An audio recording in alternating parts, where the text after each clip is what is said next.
Baik, eh, Assalamualaikum warahmatullahi wabarakatuh. Pagi ini kita akan pagi ini kita akan lanjutkan pembahasan kita pada mata kuliah komunikasi bisnis, ya. Yang pada pagi hari ini kita akan membahas mengenai eh, pembuatan surat lamaran pekerjaan dan resume. Sebentar.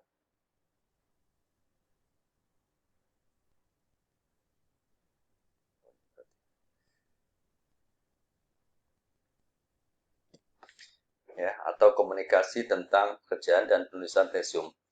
Nah, sebelum kita mulai, ada baiknya kita berdoa dulu menurut agama dan kepercayaan masing-masing. Berdoa mulai.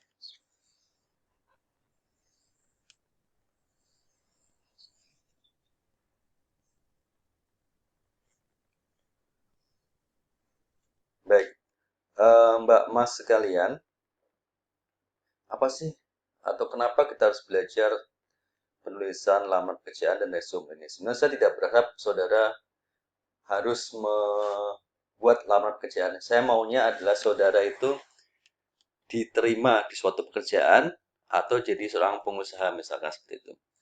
Atau dipanggil suatu perusahaan karena sudah punya kemampuan atau knowledge yang lebih dibandingkan eh, teman-teman yang lain. Nah, namun demikian, kalau seandainya saudara nanti diminta atau harus berhadapan untuk membuat sebuah surat lamaran pekerjaan, sudah tahu apa yang harus dibuat. Nah, Mbak Mas sekalian, tujuan pertama adalah supaya saudara bisa membuat surat pekerjaan itu yang baik itu seperti apa. Ya. Yang kedua adalah saudara harus bisa menjelaskan nanti berbagai kualifikasi penting yang diperlukan dalam saudara membuat surat pekerjaan. Ya. Kemudian ketiga adalah proses lamaran pekerjaan dan hal-hal apa sajakah yang harus saudara kuasai atau saudara perhatikan dalam rangka saudara nanti dalam persiapan untuk melakukan proses wawancara dan seterusnya. Nah, langsung saja Mbak Mas sekalian, pendekatan yang bisa kita gunakan dalam proses eh, pembuatan resume dan lamaran pekerjaan ini adalah pendekatan idea atau attention, interest, desire, dan action. Nah, pendekatan ini juga digunakan untuk membuat surat atau pesan-pesan bisnis yang sifatnya itu adalah mengajak, ya, mengajak audien, membujuk audien. Nah, apa sih idea ini? Jadi idea ini terdiri kata attention, perhatian. Jadi di sini saudara bisa bisa menarik perhatian dari si perusahaan atau meyakinkan perusahaan bahwa saudara ada orang yang layak untuk menempati posisi tersebut. Itu attention. Jadi adanya perhatian, Mbak Mas sekalian. Jadi pokok poinnya adalah adanya attention atau perhatian, ya. Bagaimana saudara meyakinkan kepada perusahaan bahwa saudara adalah individu atau orang yang layak, orang yang tepat, ya, bagi perusahaan tersebut untuk menduduki posisi tertentu. Itu attention. Nah, berikutnya adalah interest. Setelah si perusahaan itu ada attention, ya ada perhatian. Nah, eh, pelamar ini atau saudara itu harus dapat menarik perhatian pembaca, ya, dengan menjelaskan apa relevasi atau pesan-pesan yang akan disampaikan. Misalkan dalam surat pertama pekerjaan tersebut, saudara menyampaikan apa? Contohnya adalah kualifikasi yang sudah miliki. Saudara menguasai bahasa Inggris aktif, misalnya seperti itu, menguasai program tertentu yang itu jarang dikuasai oleh kandidat lain, ya. Jadi di sini adalah interest, adanya apa? Uh, interest itu adanya minat, ya. Ya, minat dari si perusahaan, ya, supaya mereka mau merekrut saudara. Itu interest. Yang kedua adalah desire, hasrat. Nah, bagaimana surat lamaran kerja tersebut yang Anda buat itu dapat menumbuhkan hasrat pembaca untuk mengetahui lebih lanjut mengenai saudara ini. Itu desire. Dan terakhir adalah action. Nah, di action ini adalah saudara harus dapat apa? Menarik perhatian ya dari si perusahaan tersebut sehingga perusahaan tersebut akan memberikan proses atau akan Anda diminta untuk melakukan proses tahap berikutnya, misalkan dalam proses wawancara atau job interview tersebut. Jadi, sekali lagi, pendekatan yang digunakan itu ada idea, yaitu ada attention, ya, ada perhatian, ada interest, ada desire, dan ada action. Oke, paham Mbak Mas semua ya? Nah, sekarang bagaimana kita membuat atau mengorganisasikan pesan-pesan tersebut? Nah, dalam rangka kita membuat sebuah pesan-pesan bisnis misalkan atau pesan-pesan dengan menggunakan untuk membuat suatu lamar pekerjaan, maka kita buat beberapa tahap. Pertama adalah adanya paragraf pembuka. Nah, di bagian ini saudara bisa menyatakan secara jelas bahwa pelamar kerja sedang melamar suatu pekerjaan sehingga perlu mengidentifikasi ya jenis pekerjaan yang diminati. Contoh misalkan saudara melihat di koran atau di internet ada informasi lowongan pekerjaan. Maka di bagian pembuka itu adalah saudara nyatakan bahwa saudara misalkan berminat untuk mengisi posisi di perusahaan tersebut sebagai apa, katakanlah sebagai HRD manager dan seterusnya. Nah, sebuah surat lamaran kerja yang baik itu ada hal-hal yang ada dalam surat tersebut ya. Pertama adalah adanya rangkuman. Rangkuman ini adalah kualifikasi yang saudara miliki itu harus saudara jelaskan di situ ya. Tadi contohnya adalah saudara punya kualifikasi dapat berbahasa Inggris secara aktif. Saudara berkualifikasi misalkan mampu menggunakan Microsoft Office lebih advance. Saudara juga punya sertifikat dari Microsoft misalnya seperti itu. Jadi yang paling penting di sini adalah saudara dapat menggambarkan ya kualifikasi yang saudara miliki sehingga perusahaan ini tertarik untuk merekrut saudara. Yang kedua adalah saudara juga dapat menggunakan apa? Misalkan gini, saudara mendapatkan informasi pekerjaan tersebut dari seseorang yang kebetulan orang tersebut kerja di perusahaan itu. Maka saudara bisa menyatakan dalam surat tersebut bahwa informasi lowongan pekerjaan ini didapat dari saudara A yang bekerja pada perusahaan misalnya seperti itu ya. Kemudian harus juga saudara nyatakan sumber publikasinya ya, contohnya bahwa informasi didapat dari koran atau internet atau dari orang dalam. Nah, itu juga harus sudah nyatakan dalam surat saudara. Yang berikutnya adalah saudara gunakan atau nyatakan kalimat pertanyaan untuk menarik perhatian pembaca. Yang di situ digunakan untuk menunjukkan bahwa pelamar kerja mengerti problem atau kebutuhan yang ada di dalam perusahaan tersebut untuk pemecahan masalah. Ya, seperti itu Mbak Mas. Nah, ada baiknya misalkan juga sudah menyatakan di surat lamar perusahaan tersebut terkait perusahaan bahwa perusahaan ini adalah sebuah perusahaan yang cukup besar misalkan bergerak dalam bidang ini itu yang jadi sudah paham bahwa perusahaan yang sudah lamar itu adalah sebuah perusahaan yang sudah sudah impikan misalnya seperti itu akan lebih menarik dari perusahaan untuk merekrut saudara. Nah, ini sudah cuplikan berita jika informasi mengenai lowongan pekerjaan itu ada di berita ya, bisa di koran atau yang lainnya. Nah, ini contohnya adalah cuplikan berita bahwa suatu perusahaan X misalkan sedang ekspansi ke anak cabang di daerah misalkan, sehingga membutuhkan karyawan atau staf baru. Ini juga perlu. Itu di awal Mbak Mas, itu di bagian pendahuluan. Yang berikutnya adalah paragraf pertengahan. Di paragraf pertengahan ini saudara nyatakan kualifikasi yang sudah miliki atau employee atau pelamar yang sudah miliki. Pertama adalah pendidikan, ya. Nah, biasanya dalam sebuah lamar kerjaan itu ada kualifikasi, misal perusahaan X dia membutuhkan staf ADM misalkan administrasi, dan apa persyaratannya? Oh, misalkan lulusan S1 atau kemudian yang sederajatnya misalnya seperti D3 atau S1. Kemudian aktif berbahasa Inggris misalkan. Kemudian rajin, taulat dan seterusnya. Nah, itu adalah kualifikasi yang dibutuhkan perusahaan ya untuk staf gen administrasi. Nah, di sini di lamar kerjaan saudara itu saudara sudah nyatakan apa kualifikasi yang sudah miliki.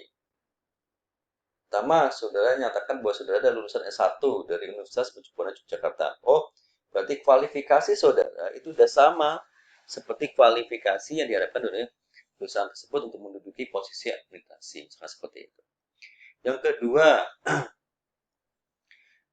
kemampuan bahasa Inggris ternyata juga Anda memiliki, dan seterusnya. Jadi, saudara nyatakan kualifikasi saudara dalam bagian pertengahan atau paragraf pertengahan.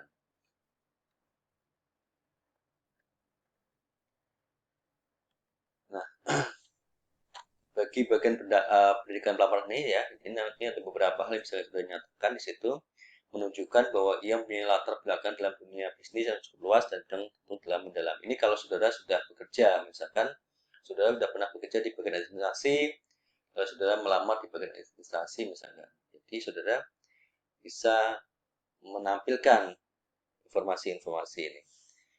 Nah, berikutnya adalah pengalaman kerja. Ini kalau sudah punya pengalaman kerja yang lain, sudah nyatakan juga di surat pekerjaan tersebut ya. Kemudian sikap, minat, aktivitas, dan kualitas. Nah, selain menunjukkan tentang pendidikan, ya, kemudian sudah tunjukkan juga tentang pekerjaan saudara di masa yang lalu, itu yang sesuai dengan kebutuhan dari si perusahaan. Juga saudara nyatakan juga mengenai sikap, minat, aktivitas, dan kualitas saudara itu, sehingga perusahaan ini tertarik untuk meng-hire saudara. Dan terakhir adalah suatu paragraf penutup, Mbak Mas. Nah, paragraf penutup ini berisi apa? Berisi suatu tindakan, ya, lanjutan yang saudara harapkan. Misalkan adalah besar harapan kami, besar harapan saya untuk dapat diterima dan bekerja di perusahaan Bapak dan atau Ibu pimpin, misalkan seperti itu, ya. Nah, jangan lupa Mbak Mas, saudara masukkan di situ informasi mengenai data diri saudara, nama, alamat, nomor telepon, email, ya. Kemudian dan hal-hal informasi-informasi lainnya yang itu dibutuhkan perusahaan untuk tindak lanjut berikutnya. Ini jangan sampai ini nggak ada ya. Kalau nggak ada, nanti bagaimana perusahaan tersebut akan menghubungi saudara untuk tahapan berikutnya, misalkan tahapan wawancara kerja. Nah, ini beberapa tips dalam kita melamar pekerjaan. Pertama adalah pelamar ini, kalau sudah mau melamar suatu pekerjaan, ya, itu harus mempunyai kualifikasi atau pengalaman kerja untuk posisi yang dikehendaki. Nah, banyak sekali kadang-kadang kasus di luar itu adalah dia lihat informasi misalkan lowongan pekerjaan. Padahal itu bukan kualifikasinya dia, tetapi dia tetap aja melamar. Nah, itu jangan seperti itu ya. Jadi, usahakan sudah punya kualifikasi yang dibutuhkan oleh perusahaan. Oh, perusahaan pengennya lulusan S1, sudah lulusan S1. Sudah baru lulusan SMA tapi ngelamarnya S1, ya nggak akan diterima Mbak Mas, seperti itu ya. Jadi, kualifikasi yang dibutuhkan perusahaan itu harus bisa saudara penuhi. Kemudian yang kedua adalah dalam surat lamar pekerjaan tersebut juga harus bisa membangkitkan ya minat terhadap kualifikasi yang sudah miliki itu. Makanya Berikannya adalah idea tadi, attention, ada perhatian, ada interest, ada minat, ya, ada desire, ada hasrat, dan ada action. Kemudian tunjukkan hal positif, ya. Yang berikutnya adalah dalam saudara membuat suatu lamar pekerjaan, ya, itu usahakan suatu lamar tersebut rapi, bersih, dan menarik. Nah, kadang-kadang dalam kita membuat suatu lamar pekerjaan itu bisa menggunakan dengan menggunakan di ketik, ya, atau dengan menggunakan tulisan tangan. Nah, ini karena beberapa kasus ada perusahaan-perusahaan yang dia pengen si pelamar ini mengirimkan dalam bentuk tulisan tangan. Itu perusahaan-perusahaan zaman dulu kayak gitu tuh. Kalau sekarang saya rasa sudah sudah minta diketik semua, ya, bahkan pakai email sekarang kan gitu. Nah, apapun lah itu, apakah dengan tulisan tangan ataukah dengan diketik ataukah via email, maka usahakan lamaran pekerjaan tersebut itu rapi, bersih, dan menarik perhatian dari si perusahaan. Kemudian tulislah surat lamaran dari sudut pandang pembaca, bukan dari sudut pandang penulis. Jadi, pada saat saudara membuat surat lamaran pekerjaan itu, saudara bisa membuatnya itu dilihat dari sudut pandang si pembaca. Siapa? Si perusahaan. Artinya apa? Saudara bisa menyampaikan informasi-informasi yang itu dibutuhkan oleh si perusahaan. Oh, si anak ini sudah lulusan S1. Dia bisa berbahasa Inggris aktif. Dia menguasai program ini. Dia punya sertifikasi ini. Ini informasi yang dibutuhkan. Sehingga perusahaan dapat menentukan Andalah orang yang layak untuk menduduki posisi perusahaan. Jadi sekali lagi, buatlah surat lamar pekerjaan itu sesuai dengan sudut pandang si pembaca. Bukan sudut pandang saudara sebagai penulis surat lamaran pekerjaan, Mbak Mas. Nah, yang terakhir, kalau bisa, sudah tekankan hal-hal yang membedakan Anda dengan kompetitor yang lain. Nah, biasanya ini terkait dengan kualifikasi, Mbak Mas. Nah, kalau kita udah bicara tentang kualifikasi, itu dimulai dari pribadi Anda sendiri. Jadi,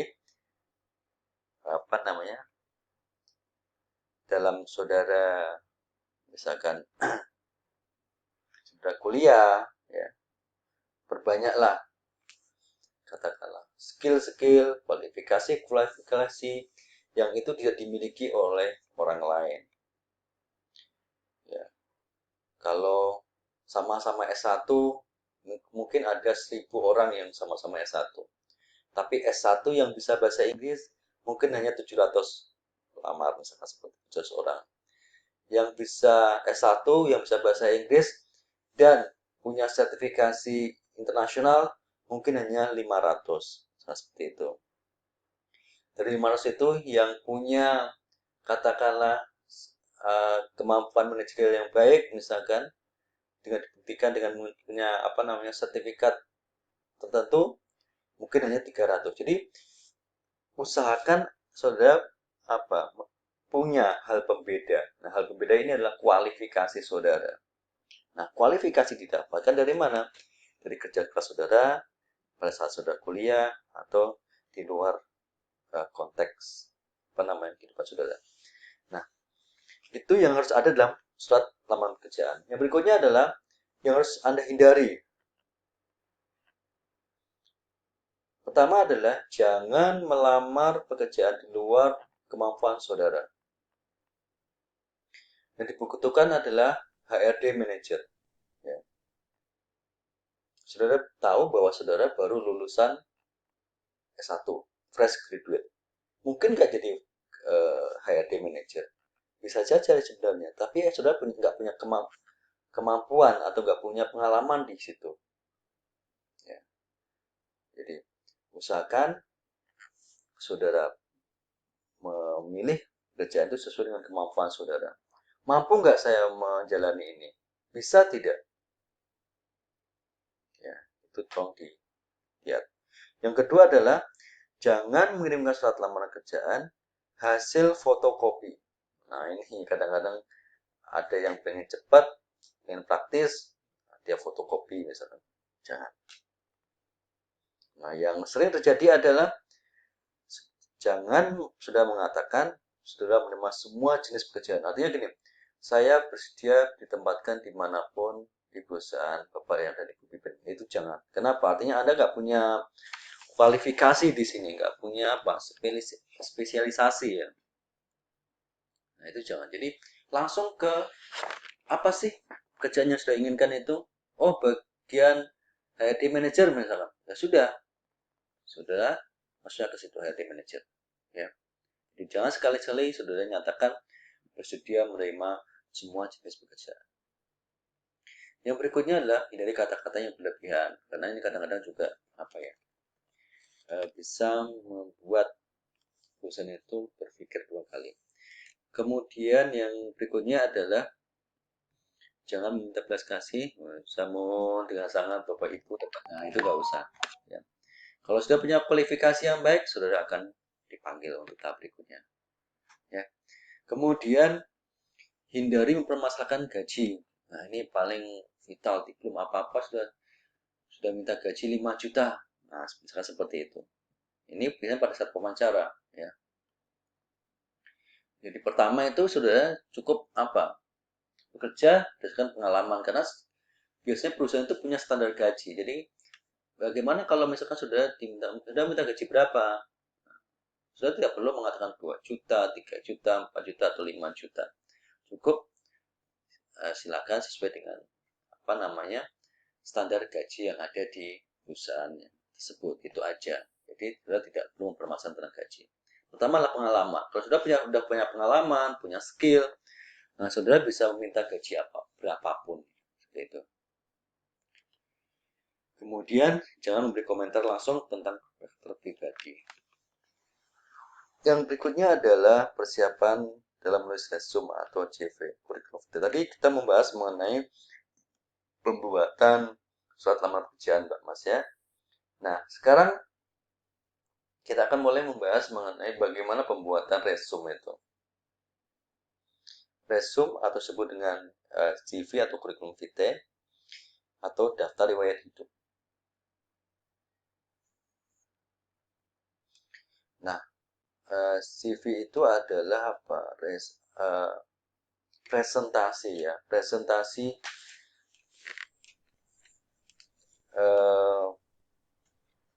penjualan diri kita sebenarnya. Jadi bagaimana kita mempresentasikan diri kita supaya perusahaan tertarik untuk meng-hire kita. Maka dalam CV ini harus benar-benar saudara buat sedemikian rupa sehingga informasi-informasi yang sudah tampilkan itu dapat menarik perhatian perusahaan. Nah, sebelum saudara membuat sebuah resume, maka ada 3 hal yang harus dilakukan. Pertama adalah saudara harus mencari informasi penting mengenai apa? Analisa diri saudara. Analisa diri itu digunakan untuk apa sih?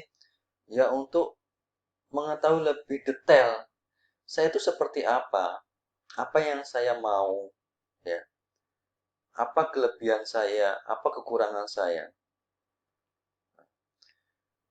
Nah, untuk analisis diri ini ada beberapa pertanyaan yang ini bisa membantu saudara. Pertama adalah, apakah saya punya aspirasi yang cukup tinggi?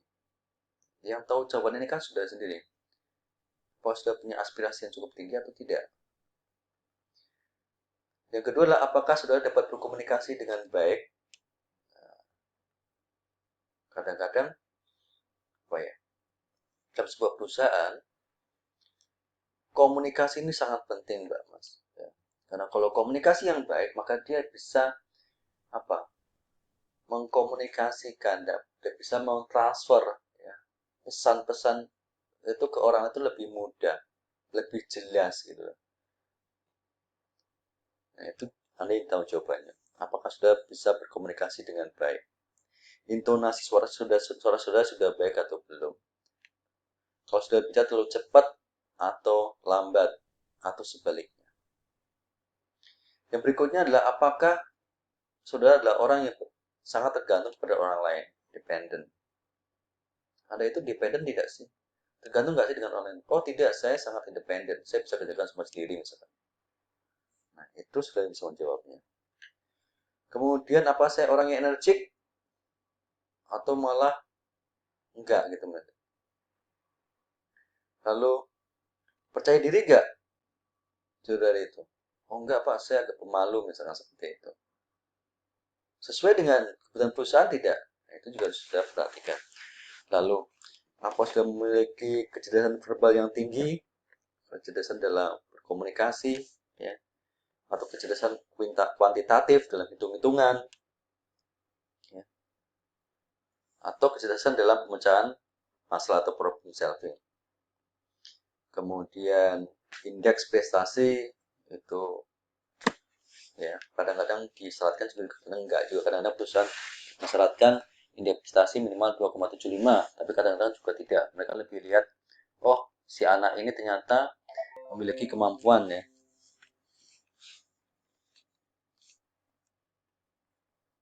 Dan seterusnya. Nah, ini adalah analisa diri. Yang berikutnya adalah analisa karir. Nah, ini sesuai dengan profil pekerjaan di perusahaan tersebut ya. Dari analisa diri saudara tadi, setelah saudara tahu kelebihan dan kelemahan saudara, berikutnya ada analisa karir. Ini bertujuan untuk menggali bakat dan minat saudara. Perusahaan seperti bukan perusahaan. Pekerjaan seperti apa sih yang saudara impikan? Ya. Dan itu sesuai dengan bakat minat saudara. Misalkan saudara itu punya kecerdasan dalam hal apa? Verbal. Saudara punya kemampuan lebih dalam hal berkomunikasi. Nah, berarti saudara cocoknya sebagai apa? Oh, misalkan saya cocoknya sebagai presenter misalkan. Karena saya bisa berkomunikasi dengan sangat baik. Intonasi suara saya pun dapat diterima audiens dengan lebih baik, misalkan seperti itu. Jadi, disesuaikan bakat minat saudara dengan pilihan jenjang karir nantinya. Jadi pertama adalah kecerdasan mana yang sudah miliki, apakah kuantitatif, verbal, mekanik, atau problem solving tadi. Problem solving. Kuantitatif itu hitung-hitungan. Kalau saudara misalkan sudah hitung-hitungan, saudara bisa kerja sebagai apa? Accounting misalkan, auditing, ya audit, ya seperti itu. Verbal, saudara punya kemampuan lebih dalam hal berkomunikasi. Saudara bisa sebagai katakanlah presenter, bisa sebagai katakanlah di bagian public relation, PR, marketing communication, dan banyak lagi. Nah, ini sangat membantu saudara. Jadi, identifikasi kira-kira saudara itu lebih condong ke kecerdasan mana yang lebih saudara kuasai. Apakah itu kuantitatif, verbal, atau mekanik. Yang kedua adalah jika ada suatu pekerjaan misalkan sebagai seorang arsitek, apakah arsitek ini bisa mempengaruhi kecerdasan saudara? Contohnya ada saudara fobia dengan ketinggian misalnya. Kemudian saudara mau melamar sebagai teknik sipil yang itu harus naik turun gedung tinggi. Ini kan nggak cocok misalnya seperti itu. Ya. Nah, apakah prestasi akademis saya menjadi syarat jenjang karir saudara? Juga bisa dijawab saudara. Adalah apakah ada imbalan selain yang berbentuk finansial, seterusnya. Nah, ini adalah cara untuk analisis karir.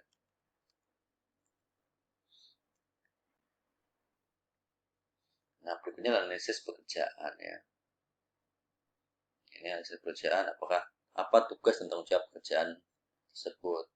Misalkan apa namanya arsitek itu tugasnya apa, tanggung jawabnya apa ya. Lalu apakah karakteristik saudara itu sesuai dengan tugas dan tanggung jawab tersebut. Nah, lalu apakah jenjang pendidikan saudara juga sesuai dengan persyaratan dari posisi pekerjaan saudara seterusnya. Nah, ini untuk merencanakan resume pertama adalah saudara identifikasi atau saudara perhatikan 3 hal: tujuan karir, informasi pribadi, dan referensi. dan resume-nya. Biasanya kita dapat resume itu ada informasi tentang data diri saudara, kemudian itu nama, alamat, tempat tanggal lahir, email, dan seterusnya. Lalu ada kolom atau bagian pendidikan, lalu ada kolom atau bagian pendidikan non formal, lalu ada kolom yang berhubungan dengan data pribadi saudara atau berhubungan dengan katakanlah hobi dan seterusnya. Itu bisa berhubungan dengan data pribadi ya, ada hobi dan seterusnya itu. Ada kolom yang berisi tentang apa? Kerjaan sudah di masa lalu, sebagai apa? HRD manager, sebagai staff apa gitu kan. Jadi kita bisa lihat track record saudara tersebut. Kemudian ada juga informasi yang berkaitan dengan katakanlah penghargaan ya, keanggotaan, asosiasi, dan informasi-informasi relevan lainnya yang itu bisa menarik perusahaan untuk meng-hire saudara. Nah, ini bagaimana kita mengorganisasikan ya resume ini atau resume kronologis, yaitu didasarkan pada kronologis pendidikan dan pengalaman sebagai judul isinya. Itu resume kronologis. Lalu ada resume fungsional. Ini disusun atas dasar fungsi-fungsi organisasi ya, dimana saudara sudah melakukan analisis diri, analisis karir, pekerjaan, dan seterusnya. Lalu ada resume kombinasi. Ini kombinasi antara resume kronologis dan fungsional, dimana di sini sudah nyatakan adanya peserta pendidikan yang sudah memenuhi ya, kemudian kualifikasi yang lain. Nah, hal yang harus diperhatikan adalah adanya kerapian atau neatness, kesederhanaan atau simplicity, keakuratan atau akurasi, dan kejujuran atau honesty. Jadi resume yang sudah tampilkan itu harus ada 4 itu: rapi, sederhana, akurat, dan jujur. Contohnya gimana Pak? Sudah nyatakan pendidikan S2 misalkan, ternyata saudara belum S2, meskipun sekarang saudara itu sedang menempuh jenjang S2, kan belum lulus. Nah, kayak gitu. Jadi harus jujur Mbak Mas. Atau bisa bahasa Inggris aktif, ternyata bahasa Inggrisnya baru masih pasif misalkan. Jadi harus jujur. Nah, ini contohnya. Nah, masalah dalam membuat resume, pertama harus membuat terlalu panjang sehingga terkesan melebar, nggak fokus, dan tidak relevan. Nah, jadi buatlah resume itu yang tadi, 3 tempat tadi ya. Jadi yang apa namanya? Rapi, simple, akurat, dan jujur. Jadi nggak usah terlalu panjang-panjang tadi. Nah, tapi juga nggak boleh terlalu singkat. Terlalu panjang nggak boleh, terlalu singkat juga nggak boleh. Kalau terlalu singkat, maka informasi itu tidak tercover dengan baik, ya, sehingga tidak menarik baca. Terlalu melebar juga tidak baik juga, sehingga nggak fokus pada hal yang dituju. Format penulisan kurang baik, ini tidak konsisten. Nah, ini kalau kita gunakan komputer, masih banyak yang ternyata yang mahasiswa itu belum bisa menggunakan Microsoft Word dengan baik ya. Paragrafnya beda-beda, ada yang 1,5, ada yang 2, fontnya beda-beda, indennya juga gitu, ada yang muncul, ada yang enggak, dan seterusnya. Ya, jadi tolong lebih konsisten, font, paragraf konsisten, inden konsisten, ya, dan seterusnya. Dan jangan sampai ada typo. Ya. Tulisan jangan salah, itu jangan sampai terjadi. Itu banyak menggunakan kalimat kompleks dan seterusnya. Nah, ini yang menuliskan, membuat suatu pekerjaan dan resume, Mbak Mas. Nah, berikutnya adalah wawancara kerja. Wawancara kerja ini saya coba di sini. Sampai di sini ada pertanyaan nggak, Mas? Bisa dipahami semuanya? Belum ada pertanyaan. Belum. Bisa, Pak. Oke. Pak, untuk presentasi layarnya tidak ada, Pak. Iya, Po. Nggak ada, Mbak? Iya, Pak. Ada Pak di Tidak ada, saya. Bu. Ada Pak. Ada. Ada Pak. Ada Pak, ada. Ada Bu. Ada ya. Coba saya stop dulu sebentar, nanti saya coba lagi ya. Bentar ya. Pak, untuk teman-teman yang belum masuk Pak, mohon di ACC. Oke, sebentar. Saya ini keluar dulu kalau laptop saya nggak bermasalah. Oke, sebentar. Sini. Oke, izinkan. Udah? Ada yang belum masuk lagi? Udah kan? Oke, saya share screen lagi ya.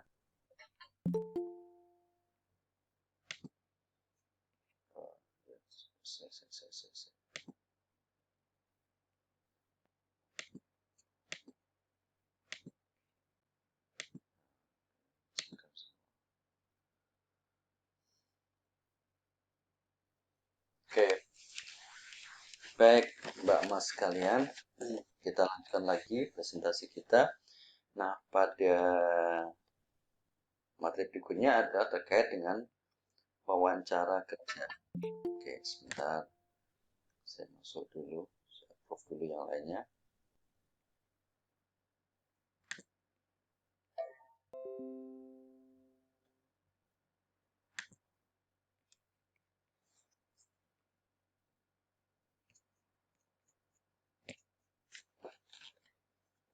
Bentar ya.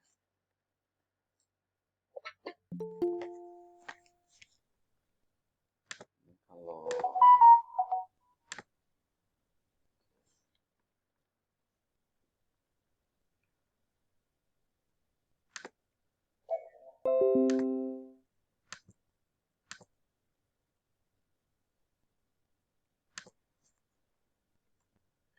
baik, wawancara kerja.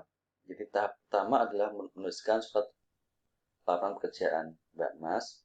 Kemudian setelah itu saudara buat resume. Kemudian jika resume yang sudah dibuat itu selama pekerjaan tersebut sesuai dengan kualifikasi yang dibutuhkan perusahaan, maka sudah akan diminta untuk masuk ke tahap berikutnya, yaitu tahap wawancara. Nah, tahap wawancara ini adalah tahap mengumpulkan informasi atau jadi tahap pengumpulan informasi ya. Informasi dari siapa? Dari si calon pelamar pekerjaan tersebut. Ya, menurut Dower, wawancara adalah alat untuk mengumpulkan informasi atau pertukaran informasi. Nah, bagi perusahaan, wawancara ini adalah salah satu teknik yang bisa digunakan untuk menyaring kandidat dari satu pekerjaan tersebut. Ya, jadi misalkan yang melamar ada 100. Dari 100 itu nanti kita saring. Di awal adalah kita saring dengan melakukan proses wawancara kerja. Nah, ini untuk mendapatkan profil karyawan yang benar-benar dibutuhkan oleh perusahaan. Itu proses wawancara kerja. Nah, tujuan wawancara kerja, Mbak Mas, ini ada dua. Bagi pelamar, ini adalah satu tahapan di mana saudara dapat memberikan kesempatan kepada perusahaan untuk melihat secara langsung saudara itu seperti apa. Ya. Kualifikasi saudaranya seperti apa. Kemudian keterampilan, attitude, kemudian knowledge, ya, problem solving yang sudah dimiliki itu seperti apa. Ini sangat penting ya dalam proses melamar suatu pekerjaan. Ya. Biasanya proses wawancara ini bisa 50-60%. Kalau sudah bisa melalui tahap ini dengan baik, maka kans saudara untuk menduduki posisi tersebut itu lebih besar. Itu bagi pelamar. Jadi bagi pelamar ini merupakan sebuah kesempatan yang sangat baik bagi saudara untuk memaparkan tentang diri saudara, ya. Dan bagi perusahaan ini juga merupakan suatu tahapan yang vital. Kenapa? Karena di sini perusahaan bisa menentukan bagaimana sih profil dari calon karyawan, ya, yang disesuaikan dengan jenis pekerjaan yang dibutuhkan. Nah, ini. Ya. Jadi disinilah dua hal ketemu, satu untuk mengekspresikan, menunjukkan, ya, menjelaskan pengalaman, pengetahuan, keterampilan, dan faktor lainnya kepada si perusahaan dapat melihat profil atau kecocokan antara karakteristik pelamar dengan pekerjaan atau posisi yang akan dilamar, Mbak Mas, semuanya. Itu tujuannya. Ya, ada dua, tujuan bagi pelamar dan tujuan bagi perusahaan. Kalau kita lihat seleksi dalam sebuah perusahaan itu, pertama pelamar ini melakukan seleksi, ya, seleksi apa untuk pekerjaan. Nah, di sini ada proses wawancara. Jadi proses wawancara adalah proses seleksi, memilih apakah si profil karyawan ini sudah sesuai dengan karakteristik atau dari pekerjaan yang akan ditempati. Nah, ini seleksi di sini. Kemudian akan masuk ke tahap penilaian, tahap penerimaan, hingga menjadi seorang karyawan di perusahaan tersebut. Ini proses seleksinya. Kemudian tahap-tahap dalam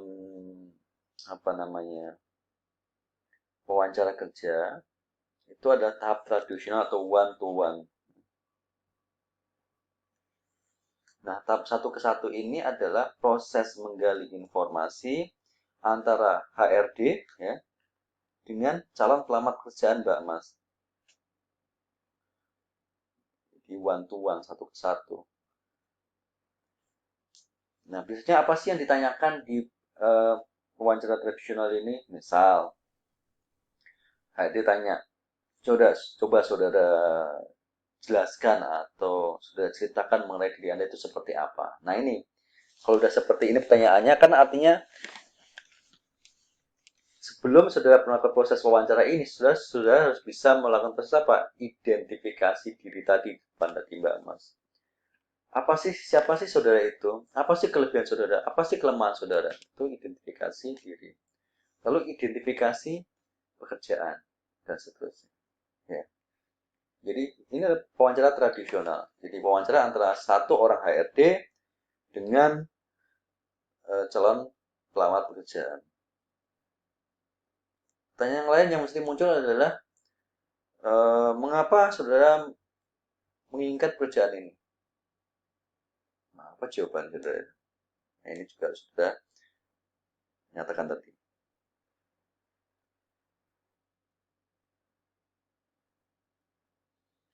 Yang kedua adalah wawancara kelompok.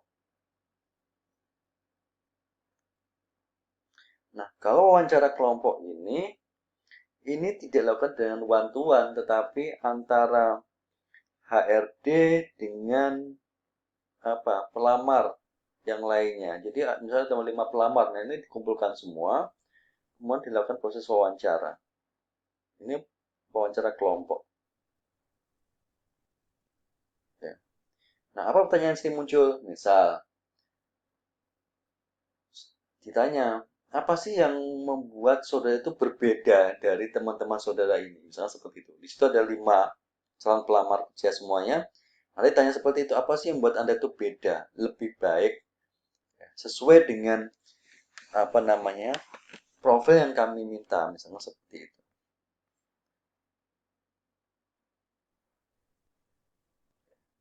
Kemudian yang berikutnya adalah wawancara teleponan. Ini yang paling ekonomis lah, karena proses wawancara ini dilakukan melalui telepon, ya, dengan jarak jauh.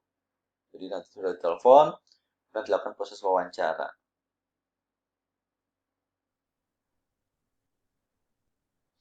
Nah, biasanya wawancara telepon ini digunakan untuk apa? Untuk mendapatkan informasi awal atau saringan awal, ya, filter awal sebelum kandidat itu dipanggil secara langsung ke perusahaan. Jadi telepon dulu. Telepon, dikonfirmasi bahwa saat lamaran pekerjaan sudah diterima, kemudian baru ditanya. Nah, apa pertanyaan yang sering muncul? Misalkan, apa sih kelemahan yang sudah miliki, misalkan? Atau kira-kira seperti ini, untuk 5 tahun ke depan, apa yang sudah harapkan? Misalnya seperti itu. Itu adalah informasi-informasi yang singkat yang bisa disampaikan oleh HRD melalui telepon tadi. Jadi ini adalah saran awal. Kalau misalkan sesuai jawaban saudara itu dengan profil yang dibutuhkan, maka saudara akan dipanggil tahap berikutnya yaitu tahap wawancara. Tapi kalau tidak, maka sudah selesai. Sudah tidak akan dipanggil. Nah, berikutnya adalah wawancara video. Nah, ini sama seperti telepon, hanya ini melalui video seperti face to face seperti biasa ya.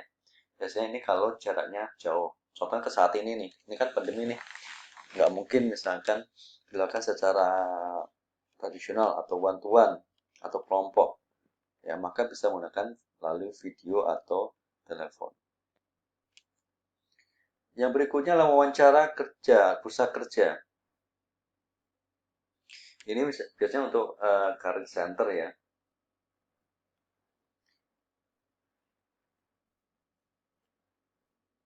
Ya, biasanya perusahaan dia membuat kayak lamaran, job street misalnya seperti itu, kemudian membuka banyak lowongan pekerjaan. Jadi secara singkat. Jadi wawancaranya pun di satu pusat kerja. Contoh pertanyaannya apa? Misal gini, apa sih yang mendasari saudara untuk hadir pada job desk atau job fair ini misalnya seperti itu. Lalu yang berikutnya adalah wawancara studi kasus. Nah, wawancara studi kasus ini, Mbak Mas, itu digunakan untuk apa? Untuk melihat bagaimana saudara menyelesaikan suatu permasalahan atau problem solving. Contoh misalkan, buat rencana apa bisnis plan misalkan, supaya penjualan bisa meningkat 2 kali lipat. Nah, itu apa rencana saudara? Itu pertanyaan yang biasanya muncul itu di studi kasus. Jadi untuk melihat apa? Untuk melihat bagaimana saudara menyelesaikan kasus ini. Kemudian wawancara asal otak. Wawancara asal otak ini banyak digunakan di perusahaan-perusahaan yang apa? Yang lebih ke IT, Mbak Mas. Misalkan Microsoft, Google, misalkan seperti itu. Ya. Jadi, dia digunakan untuk apa? Untuk melihat bagaimana sih orang ini menyelesaikan suatu kasus tertentu. Contohnya gini, bagaimana cara saudara, misalkan, mendaki gunung misalnya seperti itu. Gunung apa? Gunung Merapi misalkan. Jadi dia bentuknya apa? Wawancara asah otak. Jadi pertanyaan itu aneh-aneh gitu. Untuk apa? Ya untuk mengasah otak saudara. Bagaimana saudara menyelesaikan permasalahan tersebut? Ya hampir sama dengan studi kasus asah otak ini. Nah, ini persiapan wawancara kerja ada pertama mengetahui pekerjaan yang sudah akan lamar, ya. Kalau bisa juga mengetahui, jadi sebelum wawancara itu harus tahu dulu ini perusahaan apa sih, bergerak dalam bidang apa. Kadang-kadang gini perusahaan itu tanya, saudara tahu perusahaan ini dari mana gitu kan? Dari koran Pak, misalnya seperti itu. Saudara tahu nggak perusahaan ini bergerak dalam bidang apa? Kapan berdirinya? Siapa direktur utamanya? Nah, seperti itu. Jadi saudara dapatkan informasi-informasi itu jauh sebelum saudara apa proses wawancara itu. Jadi sudah punya informasi mengenai si perusahaan, mengetahui apa pekerjaan yang akan saudara tempati nantinya dan seterusnya.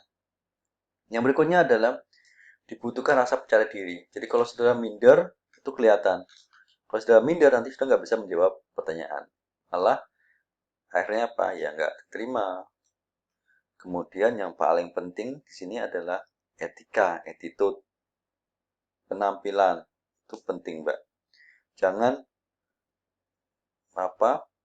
ikut wawancara kerja, misalkan rambut acak-acakan, baju nggak rapi, misalkan. Kemudian etikanya nggak bagus, belum sediakan duduk, udah duduk duluan. Begitu keluar dari ruangan, langsung putar balik badan sehingga membelakangi siapa HRD-nya misalnya seperti itu. Itu jangan sampai terjadi ya. Jadi penampilan, sopan santun, etika itu dijaga selama proses wawancara. Sehingga kesan baik itu bisa sudah tampilkan ke HRD atau si pewawancara tersebut. Dan yang terakhir adalah siapkan semua kebutuhan yang sudah butuhkan dalam proses wawancara ini, ya. Jadi ada persiapannya. Nah, apa sih yang membuat wawancara itu sering gagal? Satu, kalau wawancara itu selalu singkat. Kalau selalu singkat itu artinya apa? Perusahaan nggak tertarik dengan saudara, itu. Dua, adanya keraguan di situ. Yang ketiga adalah ada informasi, nanti dikabari ya. Nah, itu nggak akan diterima. Enggak. Nah, jadi kesimpulannya Mbak Mas, wawancara ini merupakan suatu cara yang sangat penting bagi perusahaan untuk menyaring ya kandidat yang dibutuhkan untuk menduduki suatu posisi tertentu dalam perusahaan. Sehingga informasi-informasi yang dibutuhkan itu harus bisa saudara sampaikan, ya. Profil saudara juga bisa saudara sampaikan di situ, ya, dengan baik, sehingga saudara dapat diterima di perusahaan tersebut, Mbak Mas sekalian. Baik, sampai di sini ada pertanyaan? Ada? Ada Mbak Mas sekalian? Tidak, Pak. Tidak ada ya. Tidak, Pak. Baik, kalau tidak ada,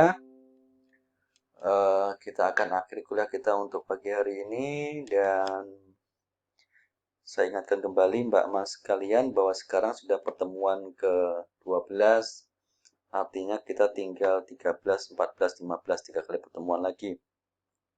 Itu artinya ini minggu pertama atau kedua ya? Minggu pertama ya?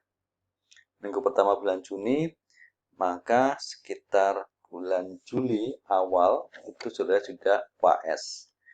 Nah, tolong belajar mata kuliah apapun lah ya, mata kuliah apapun yang sudah ambil. Kalau tadi saya bicara tentang kualifikasi saudara, itu harus bisa membedakan dengan komputer lain. Nah, kualifikasi itu ditentukan dari proses saudara belajar di perkuliahan, Mbak Mas sekalian. Dan kebutuhan knowledge saudara di luar.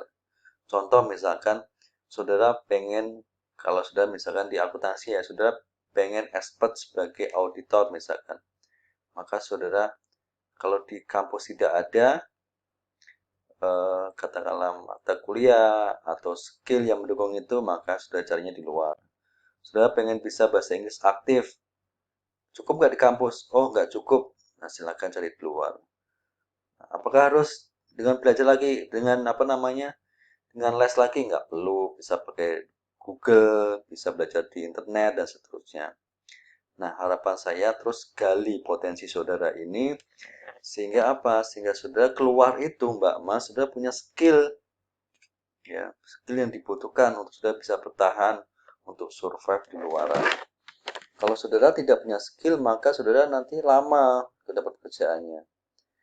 Harapan saya bukan saudara bekerja ya, harapan saya sudah menciptakan pekerjaan, jadi pengusaha, jadi wira swasta. Kalaupun saudara bekerja di suatu perusahaan, itu di-hire. Jadi perusahaan ini meng-hire saudara karena sudah punya satu skill yang tidak dimiliki oleh lain. Saya akan cerita sedikit tentang seseorang. Orang ini, ya, ini untuk memotivasi saudara aja. Lulusan SMK Telkom, Mbak Mas. SMK Telkom, kemudian lulus, dia tidak langsung kerja, dia langsung kerja, dia nggak langsung kuliah, tapi dia langsung kerja. Pertama dia kerja di perusahaan apa dulu itu ya, perusahaan biasa, telekomunikasi kecil-kecil. Gaji pertama di Jakarta 2,8. Nah, kemudian 4 bulan kemudian dia bilang, saya mau keluar, Mas, bilang tuh. Ya sudah, keluar. Lalu dia bekerja di Nokia. Enggak deh. Sony Ericsson. Di Sony Ericsson dia bekerja SMK. Sorry, sebelum itu ya. Jadi pada saat dia mau kerja itu dari 2,8, dia udah mau keluar tuh. Dia nggak boleh sama perusahaan. Oke, kamu saya gaji 8 juta. Tapi itu hanya bertahan beberapa bulan kemudian, hanya 6 bulan kemudian, dia dia keluar dari situ. Dia pindah ke mana? Ke Sony Ericsson. Ya, Sony Ericsson adalah perusahaan telekomunikasi. Nah, di Sony Ericsson dia digaji 25 juta kalau nggak salah, 25. Plus mobil untuk operasional. Gak nyampe setahun dia keluar. Pindah dia ke Nokia. Di Nokia dia digaji sekitar 80 jutaan. Berhenti nggak dia? Nggak berhenti dia ternyata.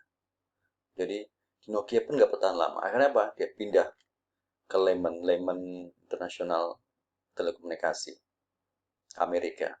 Berapa gajinya? 200 juta. Di Amerika sekarang karena itu. Nah, kenapa kok dia bisa gitu? Apa kerjanya? Kerjaannya Mbak Mas hanya install tower. Kalau sudah lihat tower itu, nah kerjanya hanya menginstal tower. Itu kerjaan dia. Tapi ternyata tidak semua orang punya kualifikasi untuk menginstal tower itu. Tower komunikasi. Jadi kalau saudara pakai handphone ada sinyal tuh kan? Nah, itu dia yang install. Tidak semua orang bisa. Nah, karena tidak semua orang bisa, dia punya kualifikasi yang tinggi, maka perusahaan banyak yang membajak dia. Jadi dia nggak pernah lamar kerjaan, tapi pekerjaan itulah yang mencari dia. Nah, saya pun berharap seperti itu. Jadi saudara itu terus kualifikasi sudah tingkatkan sedemikian rupa. Kalau tadi saya mengilustrasikan, kalau sama-sama S1 ada 1.000 orang, tapi yang S1 1.000 orang itu dan bisa bahasa Inggris bagus itu misalkan hanya katakanlah 800 orang. Yang bisa punya sertifikasi tertentu misalkan hanya 500 orang. Sampai hanya 100 orang, 10 orang, hanya 1 orang. Nah, semakin tinggi kualifikasi saudara, maka saudara akan semakin dihargai. Baik secara finansial atau secara yang lainnya. Ya, jadi tolong tetap belajar yang meskipun kita COVID saat ini, kondisi kayak gini tidak menentu, belajar yang benar, mata kuliah yang sudah ambil, pelajari, jangan sampai sudah terlena, nanti IPK sudah rendah. IPK rendah mungkin nggak masalah, kalau saudara kuasai skillnya. Tapi kalau sudah IPK rendah, nggak pernah kuliah, nggak pernah ikut Zoom, nggak pernah ngerjain tugas, ya. Kemudian nanti ujuk-ujuk sudah mau lulus, loh nggak tahu apa-apa. Nah ini yang bahaya. Baik itu Mbak Mas semuanya ya. Oke, itu saja materi kita untuk pagi hari ini. Kita akhiri kuliah kita. Wabillahi taufiq wal hidayah. Wassalamualaikum warahmatullahi wabarakatuh. Waalaikumsalam warahmatullahi wabarakatuh. Oke, izin live Mbak ya. Oke sama Mbak. Sehat-sehat semua ya. Jaga kesehatan semua Mbak Mas. Yo. Iya, Pak. Assalamualaikum.